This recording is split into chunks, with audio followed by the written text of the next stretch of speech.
Welcome to the Guruji classes. आज हम करेंगे क्लास 12th NIES ज्योग्राफी, जिसका कोड नंबर है 316। मेरे पास बच्चों की बहुत ज्यादा क्वेरी आ रही थी। बहुत ज्यादा बच्चे कमेंट सेक्शन में लिख के बोल रहे थे कि सर ज्योग्राफी के इंपॉर्टेंट क्वेश्चंस बनाइए, सर ज्योग्राफी के चैप्टर समझाइए। तो लीजिए, आज से ज्योग्राफी का स्टार्ट हो चुका है। थोड़ा प्रैक्टिकल फाइल की वजह से डिस्टर्बेंस आ गया था बीच में। नोट्स की जो रेगुलरिटी थी वो थोड़ी सी ब्रेक हो चुकी थी, बट आपको अब रेगुलर नोट्स मिलेंगे। जो स्टूडेंट्स नोट्स की पीडीएफ फॉर्म में चाहिए तो आप मेरे इस नंबर 8851450051 पर कांटेक्ट कर सकते हैं। अगर आप मेरे चैनल पे नए हैं तो प्लीज लाइक शेयर जरूर कर देना एंड सब्सक्राइब करे बिना मत जाना। और इंपॉर्टेंट क्वेश्चंस मिलेंगे आपको मेरे चैनल पर। फ्री नोट्स की पीडीएफ मिलेगी, free practical file with solution मिलेंगे, फ्री 5 इयर्स के question paper with latest edition 2024 अक्टूबर तक के आपको यहां पर क्वेश्चन पेपर्स मिलने वाले हैं। ये आपको मेरे पास 5 इयर्स के क्वेश्चंस आपको मार्केट में बहुत मुश्किल है मिलने।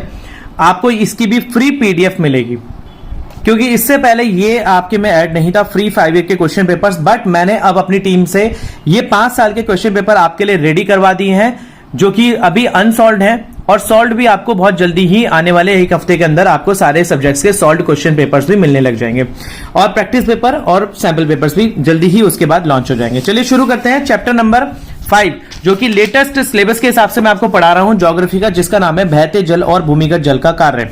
यानी कि जो बहता हुआ जल है उसका और भूमि का जो जल होता है उसके क्या कार्य होते हैं।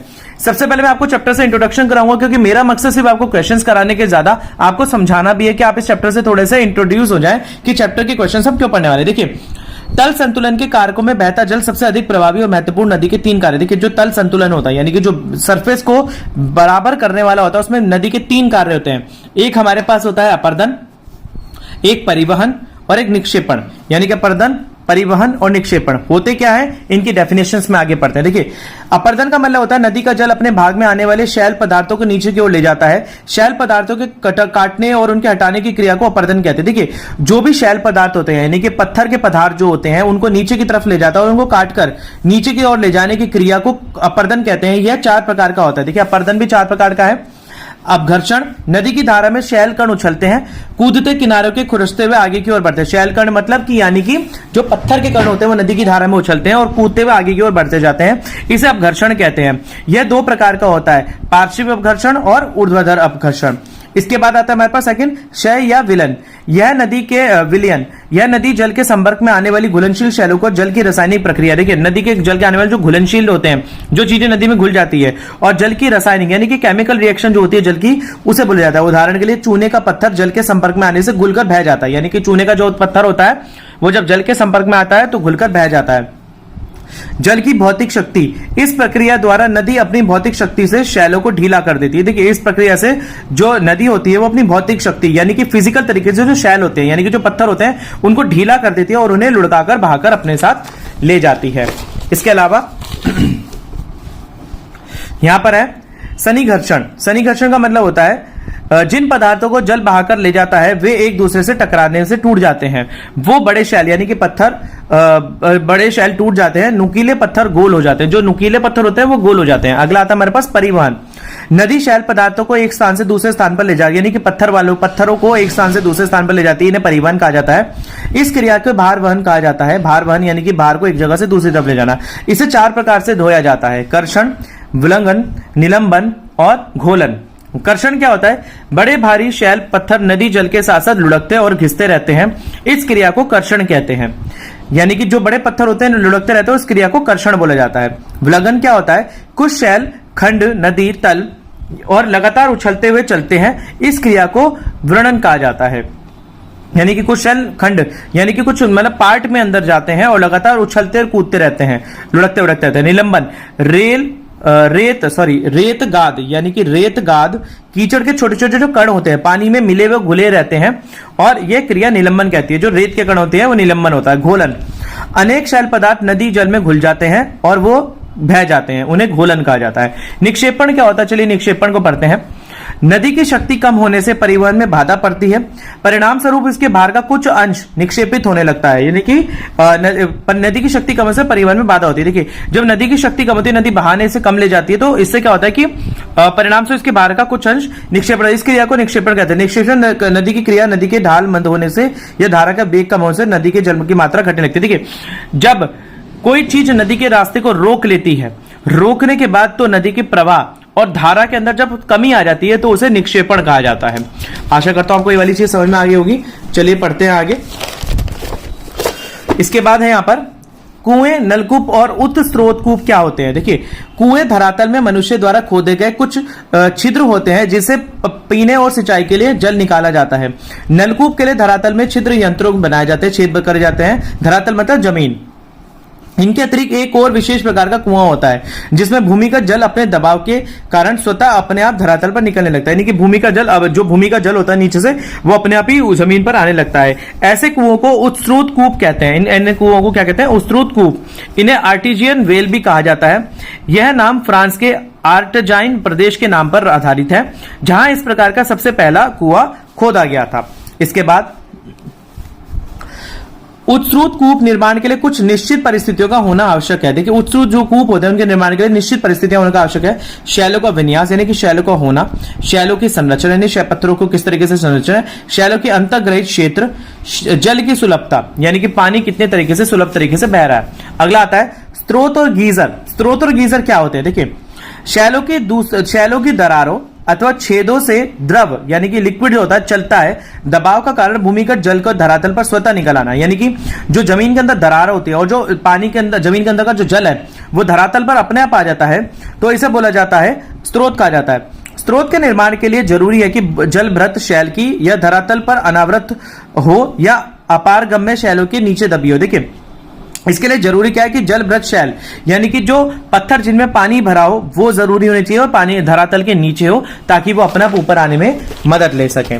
इसके बाद भूमिगत जल से बनी स्थल आकृतियां विशेष चूना पत्थर से बनी होती हैं, उच्च भूमि पर विकसित होती हैं।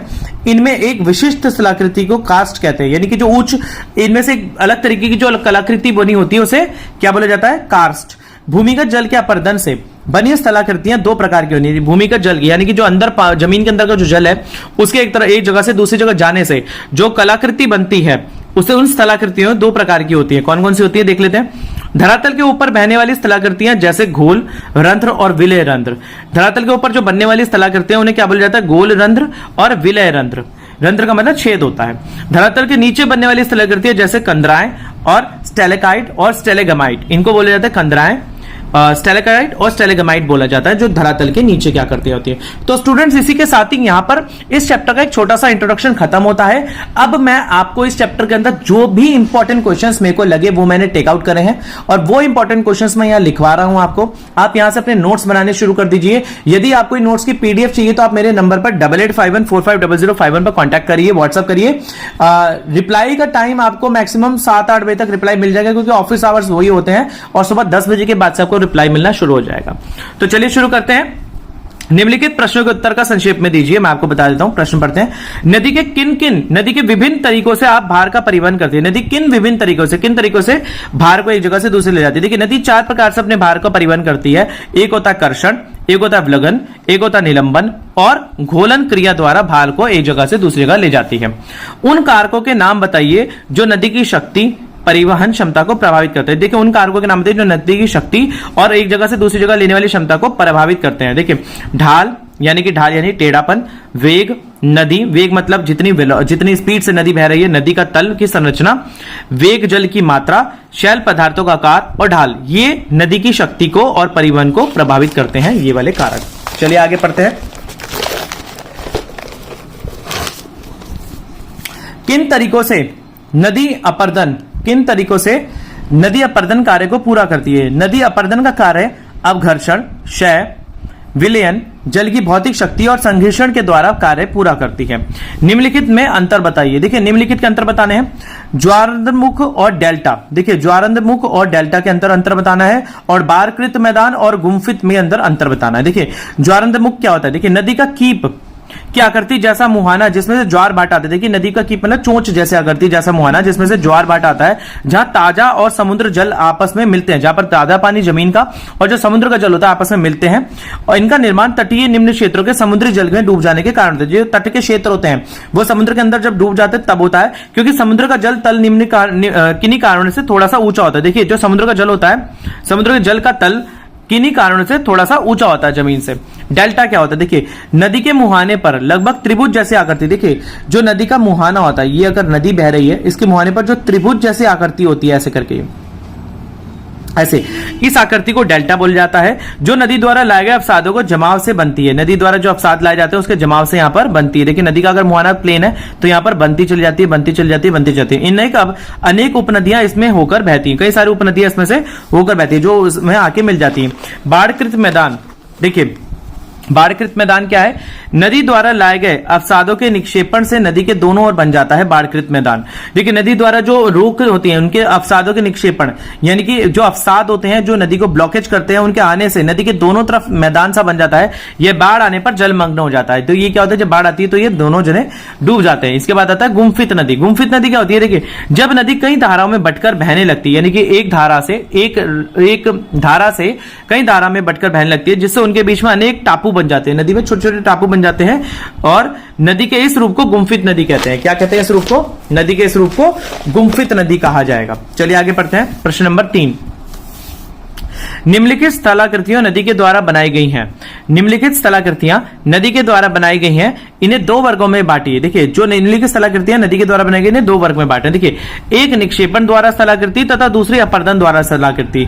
महाखंड 5 आकृति की घाटी, विसर्प बाढ़कृत मैदान, जलप्रपात, जलोढ़ पंखे और कैनियन को आपको बताना है। चलिए देखते हैं इनका क्या है। अपर्दन कार्य क्या है, देखिए जो महाखंड होता है 5 आकृति की घाटी का विसर्प होता है, विसर्प मतलब इस तरीके से बहता है वो, और कैनियन जलप्रपात होता है। कैनियन जलप्रपात मतलब इसे वाटरफॉल बोला जाता है।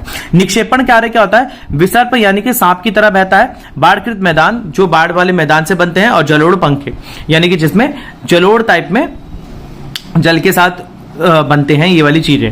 इसके बाद अगला क्वेश्चन आता है यहां पर, तल संतुलन के कारक के रूप में नदी मार्ग के 3 भागों के कार्य को सही ढंग से व्याख्या कीजिए। देखिए तल संतुलन के कारक के रूप में जो नदी मार्ग का 3 कार्य हैं उनकी व्याख्या करनी है और सही ढंग से व्याख्या करनी। देखिए ऊपरी और पर्वतीय मार्ग का प्रारंभ क्षेत्र में नदी के उद्गम से होता है। देखिए ऊपरी और पर्वत के मार्ग का जो प्रारंभ होता है नदी के उद्गम से होता है। इस भाग में नदी तीव्र ढालों पर तेज गति से बहती है, अतः नदी के इस भाग में अपर्दन की क्रिया होती है। देखिए जो तेज नदी से बह रही है नदी, तो अगर तेज नदी से बह रही है तो अपर्दन होगा, इस की क्रिया से बसें अधिक होती है। परिणाम स्वरूप यह नदी घाटी को गहरा करने का काम महत्वपूर्ण होता है। परिणाम स्वरूप करती है नदी घाटी को गहरा करने का काम करती है। सामान्य रूप से नदी के किनारों पर अपक्षय की क्रिया भी प्रभाव डालती है, यानी कि नदी के जो किनारे होते हैं वहां पर अपक्षय की क्रिया भी, यानी कि जो नदी की जो मिट्टी होती है वो इधर उधर हो जाती है, और कुछ अपक्षयित शैल पदार्थ नदी में गुरुत्वाकर्षण की शक्ति द्वारा लुढ़ककर आ जाते हैं। देखिए जो अपक्षयित पदार्थ होते हैं, जो लुढ़ककर जाने वाले पदार्थ होते हैं, वो नदी के अंदर ग्रेविटेशनल फोर्स की वजह से नदी के अंदर चले जाते हैं तथा कुछ वर्षों के पानी के साथ साथ बहकर नदी में पहुंच जाते हैं, और पानी के साथ बहकर कुछ वर्षों तक नदी में पहुंच जाते हैं। नदी घाटी के ऊपरी भाग को चौड़ा करने में अपक्षय की मदद भी करता है। नदी घाटी के ऊपरी भाग को चौड़ा करने पे अपक्षय भी मदद करता है, जिससे नदी घाटी अंग्रेजी के वी अक्षर की तरह बनती है। देखिए जो नदी की घाटी होती है, देखिए नदी की घाटी का मतलब यहां पर एक तरफ पर पहाड़ की घाटी और यहां पर एक तरफ के पहाड़ की घाटी, और यहाँ बीच में नदी बह रही है, बीच में नदी बह रही है, तो ये वी शेप क्या आकार की बन गई, तो इसे घाटी बोला जाता है। ऐसी घाटियों को वी आकृति की घाटियां भी बोला जाता है। क्या बोला जाता है ऐसी घाटियों को, वी आकृति की घाटियां। निम्नलिखित प्रश्नों के उत्तर संक्षेप में देने। अब यहां पर देखिए भूमिगत जल का अर्थ स्पष्ट करना है। भूमिगत जल वर्षा के जल का वह भाग जो भूमि के अंदर खिसक कर एकत्र हो जाता है, रिस कर चला जाता है, उसे भूमिगत जल कहते हैं। देखिए बारिश का पानी जो भूमि के अंदर रिस कर अंदर चला जाता है उसे भूमिगत जल बोला जाता है। चूने की शैली के प्रदेशों में नदियां अचानक से विलुप्त हो जाती है। देखिए जो चूने की शैली है उन प्रदेशों में नदियां अचानक से कैसे विलुप्त हो जाती है, नदियां कैसे गायब हो जाती है। देखिए चूने की शैलों से बनी, यानी कि चूना पत्थर से जो पत्थर होते हैं उनसे बने प्रदेशों में अनेक गोल रंध्र होते हैं, यानी छोटे छोटे क्षेत्र होते हैं, विलय रंध्र पाए जाते हैं। नदियां इन रंध्रों में प्रवेश कर, रंध्र का मतलब होता है छेद, इसका मतलब होता है छेद, होल, प्रवेश कर जाती है और सतही प्रवाह भूमिगत हो जाता है। जो सतह का प्रवाह वो अंदर चला जाता है, भूमिगत में होता है। प्रवाह का मतलब जो नदी बह रही है। इस प्रकार के चूने की शैलों से बने प्रदेशों में नदियां भूमिगत चली जाती हैं। आगे पढ़ते हैं। घोल रंध्र और विलय रंध्रों वाले क्षेत्रों में सड़कें और रेल मार्ग बनाना क्यों कठिन है। देखिए जो घोल रंध्र हैं और बहने वाले क्षेत्रों में रेल मार्ग बनाना क्यों कठिन है। देखिए जिन प्रदेशों में घोल रंध्र तथा विलय रंध्र अधिक संख्या में पाए जाते हैं वहां सड़कें तथा रेल मार्ग बनाना बहुत कठिन होता है, क्योंकि ऐसे प्रदेशों में भूमि की सतह नीचे की ओर धस जाती है। देखिए जो घोल रंध्र और विलय रंध्र होते हैं वहां पर क्या होता है, भूमि की जो सतह होती है वो नीचे की ओर धस जाती है। आगे है इसमें क्या कह रहे हैं यहाँ पर, देखिए स्थायी तथा अस्थायी भूमिगत जल स्तर क्या होता है। देखिए स्थायी भूमिगत जल स्तर क्या होता है, यह धरातल के नीचे का जल होता है, जो धरती के नीचे का होता है, जिसके नीचे भूमिगत जल स्तर कभी नहीं जाता। देखिए जिसके नीचे भूमिगत जो जल स्तर है वो कभी नहीं जाता। यह भूमिगत जल स्तर ऋतु परिवर्तन से भी अप्रभावित होता है। देखिए जो ऋतुएं बदलती है उससे भी अप्रभावित होता है। इस गहराई तक खोदे गए कुएं भी नहीं सूखते। इसमें इस गहराई तक यानी स्थायी भूमिगत जल तक अगर हम कुएं खोदते हैं तो वहां पर कुएं भी कभी नहीं सूखते हैं। आगे देखते हैं अस्थायी भूमिगत जल स्तर क्या होता है। तो अस्थायी कुछ प्रदेशों में भूमिगत जल स्तर स्थायी नहीं होता तथा ऋतुओं के अनुसार बदलता रहता है। देखिए इस कुछ क्षेत्र में ऋतु के अनुसार जल स्तर बदलता रहता है। ऋतु के अनुसार बदलने वाले भूमिगत जल स्तर को अस्थायी भूमिगत जल स्तर कहते हैं। जो ऋतु के अनुसार जो भूमिगत जल स्तर बदलता है उसे अस्थायी कहते हैं। इस गहराई तक खोदे गए कुएं शुष्क ऋतु में सूख जाते हैं। इस गहराई तक अगर जो भी कोई कुआं खोदते हैं वो शुष्क ऋतु तक सूख जाता है। आगे कार्स्ट स्थलाकृति का क्या अर्थ है। कार्स्ट स्थलाकृति की किन्हीं 5 स्थलाकृतियों के नाम बताने हैं तथा इनमें से 2 की उपयुक्त आकार आरेखों की मदद से व्याख्या करनी है। देखिए आगे चूने के शैलों की प्रदेशों में कार्स्ट स्थलाकृति क्षेत्र कहते हैं। चूने के शैलों के वाले प्रदेश, जो चूने वाले शैल पत्थर होते हैं ना, उन वाले प्रदेशों को कार्स्ट स्थलाकृति क्षेत्र कहते हैं। कार्स्ट शब्द क्रोएशिया के एड्रियाटिक समुद्र तट से स्थित कार्स्ट क्षेत्र से लिया गया है। यह प्रदेश चूना पत्थर से बना है जहां भूमिगत जल तल का संतुलन सबसे अधिक होता है। इसके क्षेत्र की स्थलाकृतियां घोल रंध्र, विलय रंध्र, कंदराएं, स्टेलाकाइट और स्टेलेगमाइट की तरह होती हैं। आगे 2 आकृतियों की व्याख्या बतानी है। 2 आकृतियों की व्याख्या देखिए इसकी 2 प्रमुख स्थलाकृतियां स्टेलाकाइट तथा स्टेलेगमाइट का विवरण तथा आरेख पाठ में आप देख सकते हैं जो आपकी बुक के अंदर दिया है। आप अपनी एनएएस की जो बुक देखेंगे उसमें होगा ये। देखिए घोल रंध्र क्या होता है। यह रंध्र कीप के आकार के गड्ढे होते हैं। देखिए कीप के आकार के गड्ढे, इस टाइप के गड्ढे होते हैं कीप के आकार के, और 300 से 9 मीटर तक 3 से 9 मीटर तक की होते हैं। इनमें मुख की चौड़ाई 1 मीटर से अधिक होती है तथा जल में घुलन क्रिया कारण चूने के शैलों के बनी दरारों से उनमें घोल रंध्र होते हैं। जो चूने के शैल होते हैं पत्थर, उनसे ये घोल रंध्र बन जाते हैं। जिन क्षेत्रों में घोल रंध्र अधिक संख्या में पाए जाते हैं वहां सड़कें रेल मार्ग बनाना कठिन होता है। जहां पर ये रंध्र होते हैं वहां पर सड़कें और रेल मार्ग बनाना बहुत कठिन होता है, क्योंकि वहां पर जमीन नीचे की ओर धंस जाती है। आगे लास्ट पॉइंट है विलय रंध्र क्या होता है। देखिए ये रंध्र बेलन आकृति का होता है। देखिए बेलन आकृति यानी कि इस आकृति का बना होता है विलय रंध्र। बेलन आकृति के रूप में होते हैं, नलिकाओं के रूप में होते हैं। घोल रंध्र के नीचे कुछ गहराई पर बने होते हैं और चूने के शैलों के प्रदेश में नदियां, देखिए ये रंध्र बेलन आकृति की नलिकाओं के रूप में होते हैं। घोल रंध्र के नीचे कुछ गहराई पर बने होते हैं। चूने की शैलों के प्रदेश में नदियां घोल रंध्र में घुसकर धारा के तल के नीचे विलय रंध्र में विलुप्त हो जाती है। चूने के शैलों के रूप में नदियां जो होती है घोल रंध्र में घुसकर धारा के तल यानी कि जो धारा बह रही होती है उसके तल के नीचे विलय रंध्रों में विलुप्त हो जाती है। ये विलय रंध्र भूमिगत कंदराओं से जुड़े होते हैं, यानी कि भूमि के अंदर की जो कंदराएं होती है, जो दरारें होते हैं उनसे जुड़े होते हैं। तो स्टूडेंट्स इसी के तरीके से मैंने आज आपको यहाँ पर पार्ट 5 कंप्लीट करा दिया है। इंपॉर्टेंट क्वेश्चंस इतने ही पढ़ने हैं आपने। ज्योग्राफी का इंट्रोडक्शन चैप्टर बता दिया। इससे पहले वाले भी मैं ज्योग्राफी का एक चैप्टर डाल चुका हूं। अगर आपने मेरा चैनल लाइक शेयर सब्सक्राइब नहीं करा तो प्लीज कर लीजिए। मिलते हैं अगली वीडियो में, तब तक के लिए धन्यवाद।